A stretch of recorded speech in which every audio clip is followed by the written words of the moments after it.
నమస్తే, నేను Kavitha. Welcome to I dream. ప్రస్తుతం మనం ఉన్నాము చిల్కూర్ ఆలయ అర్చకులు రంగరాజన్ గారితో. రంగరాజన్ గారు, నమస్కారం అండి. నమస్తే. ఇప్పుడు రామ్ లల్లా బాలక్ రామ్ అయోధ్యలో కొలువై ఉన్నారు. తన సొంత ఇంటికి వచ్చేసాడు 500 ఏళ్ల తర్వాత.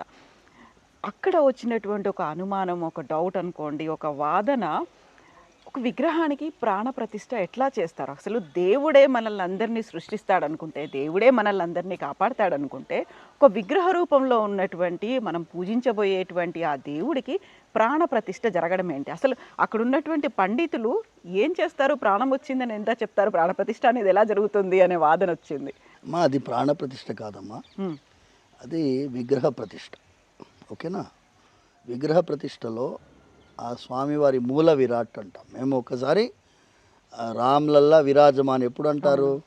శ్రీరాముల వారు ఇప్పుడు ఇక్కడ ప్రతిష్ఠించబడ్డారు అనంగానే మనం అంతవరకు కళ్ళు మూసుకొని ఉంటాం. అవును. బట్టలు ఆ నయనోన్మీలనం అంటాం. ఆఖరి ఘట్టం ఏంటి అంటే స్వామివారి యొక్క కళ్ళు, రెండు కళ్ళని మెల్లిగా తెరిపించి, అసలు ఎదురుగా పోయి నయనోన్మీలనం చెయ్యం, మ్మ్. కొన్ని సైడ్లో ఉండి చేస్తాం. ఎందుకంటే ఆ మంత్రశక్తి అంత ఉంటుంది కాబట్టి. పవర్ఫుల్గా ఉంటుంది. అందులో షోడశ న్యాసం చేస్తాం. ఇవన్నీ మీకు మొదలు పెడితే ఎక్కువసేపు పోతుంది కాబట్టి షోడశ న్యాసంలో అక్షరన్యాసం, కళాన్యాసం, ఋతున్యాసం ఇన్ని ఉంటాయి.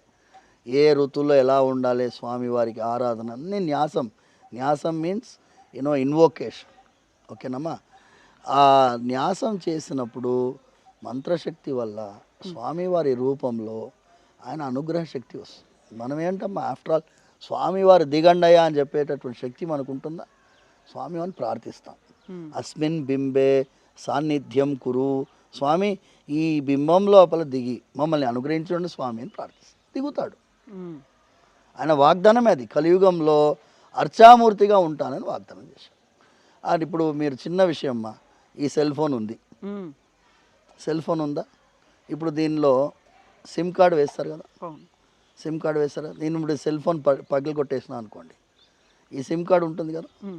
ఈ సిమ్ కార్డు ఇంకో సెల్ ఫోన్లో పెడితే అది పనిచేస్తుంది కదా. మ్మ్. ఓకేనా? ఇప్పుడు ఈ సిమ్ కార్డు, సెల్ ఫోన్ పగిలిపోయింది కాబట్టి నెట్వర్క్ పోయినట్టు అనుకుంటామా? మ్మ్. ఉంటుంది కదా నెట్వర్క్. ఇప్పుడు దీంట్లో నెట్వర్క్ వస్తుందా? లేదు. రాదు. సెల్ ఫోన్లో వస్తుంది. సెల్ ఫోన్లో నెట్వర్క్ ఇంక్లూడ్ చేయగలిగే శక్తి ఎవరికి ఉంటుంది? మ్యానుఫ్యాక్చరింగ్ చేసేవాడికి ఉంటుంది. ఆ కంపెనీలో ఉంటుంది, వాడికి కోడింగ్ ఉంటుంది, ఏదో ఉంటుంది. అలాగే స్వామివారి యొక్క ఆవాహనం చేసే ప్రక్రియ మాకు ఉంటుంది. మేము మూలమంత్రం ద్వారా పిలుస్తాం, వస్తారు, తప్పకుండా వస్తారు, వచ్చి అనుగ్రహిస్తారు. మీకు ప్రూఫ్ బోర్డు అంత ఉన్నాయి. మొన్న ఆయన ఎవరో అన్నారు, ఆ గర్భగుడిలో వానరం వచ్చింది, పండు ప్రదక్షిణ తినిపోయింది. చేసింది. మీకు ఇంకా ఆశ్చర్యం వేస్తుందమ్మా. 2005 అనుకో, 2004 2005 పూరి జగన్నాథ్ దేవాలయంలో మ్మ్. విగ్రహాల దొంగతనం జరిగింది. జరిగితే అది పెద్ద hue and cry. Imagine, Puri Jagannath ఆలయంలో అవును. దేవతామూర్తులు దొంగతనించబడ్డారంటే ఆర్డినరీ ఐటమ్ కాదు కదా. అందులో ఒక స్వామివారి మూర్తి, అన్నీ దొరికాయి అనుకోండి, ఒక మూర్తి బావి లోపల వీళ్ళు వెతుకుతున్నారు, మొత్తం గాలిస్తున్నారు. ఎక్కడ మిస్ అయింది? ఎక్కడ ఉంటుంది? ఎందుకంటే వాళ్ళు పరిగెత్తి వెళ్ళిపోయారు. వాళ్ళు ఒక మూర్తి కూడా తీసుకుపోలేదు, పోలీస్ అంతా వేక్ అయిపోయిందని.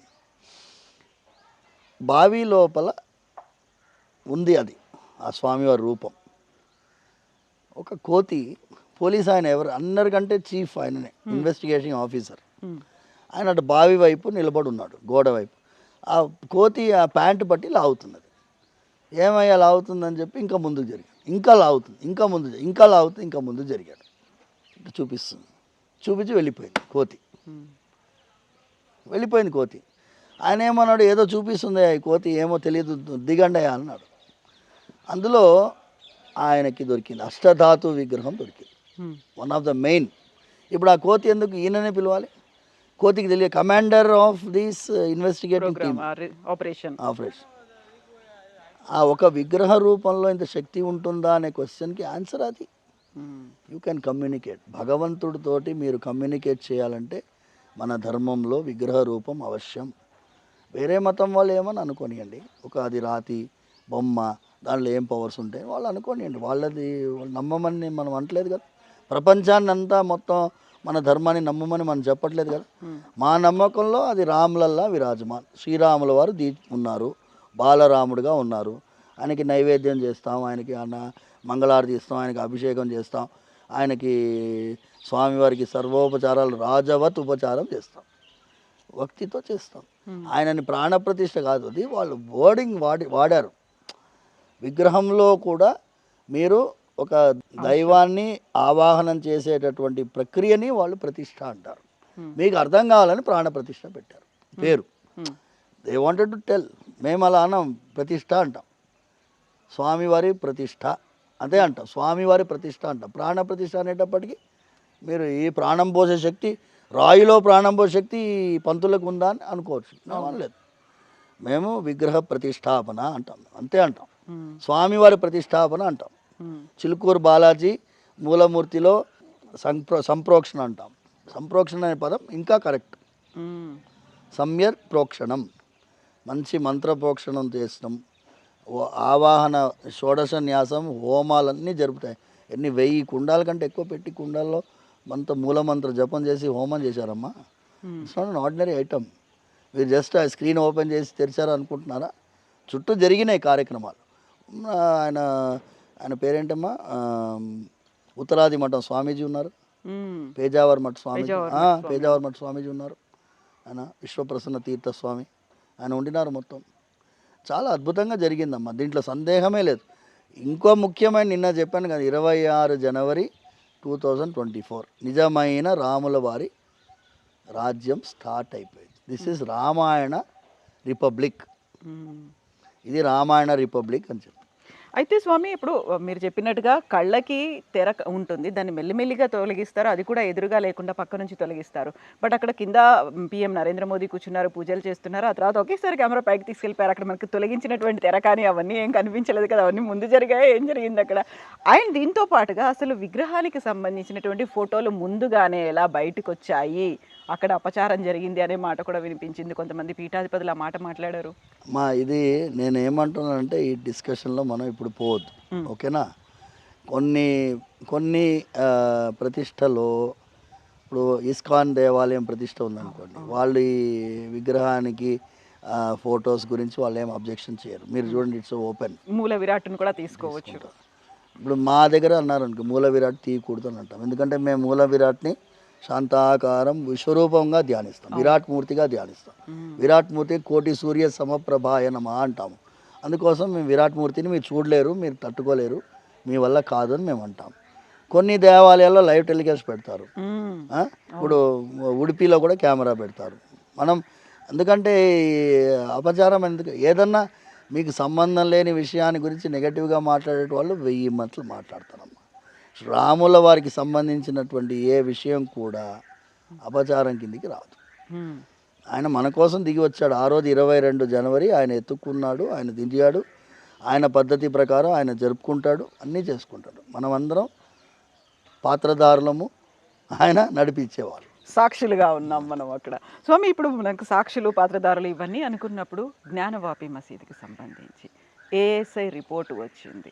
సో అది మొత్తం హిందువుల పక్షమే ఉందనుకోవాలా? మళ్ళీ ఏఎస్ఐ రిపోర్ట్ ఆధారంగా మళ్ళీ కోర్టులు ఏం తీర్పు చెప్తాయి, ఏం జరుగుతుంది? నేను ఇంకా అది రిపోర్ట్ చదవలేదమ్మా. నేను దాని గురించి మనం ఇంకో రోజు మాట్లాడుకుందాం. నేను ఏమంటున్నానంటే ఒక చిన్న మాట, ఇది క్లోజింగ్ ముందు, జ్ఞానవాపిలో కూడా మేము ఇంప్లీడ్ అయి ఉన్నాం. ఎందుకంటే జ్ఞానవాపిలో ఎప్పుడు ఇంప్లీడ్ అయ్యాము అంటే, దైవానికి కూడా రాజ్యాంగబద్ధంగా కొన్ని అధికారాలు ఉంటాయి.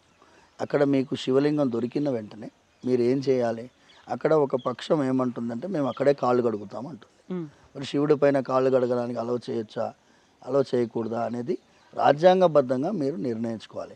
అంటే 1991 ప్లేసెస్ ఆఫ్ వర్షిప్ యాక్ట్ కింద character of the institution first decide చేయాలి. ఈ క్యారెక్టర్ ఏముండింది డిసైడ్ చేయడానికి మీరు యూస్ఫుల్ అవుతుంది. అందుకోసం మేము ఇంప్లీట్ పెటిషన్ పెట్టాము. We are also impleaded there. దాని ప్రకారం భగవంతుడు, ఇప్పుడు నేను చెప్పాను కదా, రాజ్యాంగంలో ఆర్టికల్ 26లో రాముల వారు ప్రతిష్ఠితులు అయ్యారు కాబట్టి సుప్రీంకోర్టులో కూడా కొంచెం జడ్జిలకు కూడా కొంచెం రాముల వారు ధర్మాన్ని అలవాటు చేయాలని ప్రార్థిస్తున్నాం. ధన్యవాదాలు స్వామి.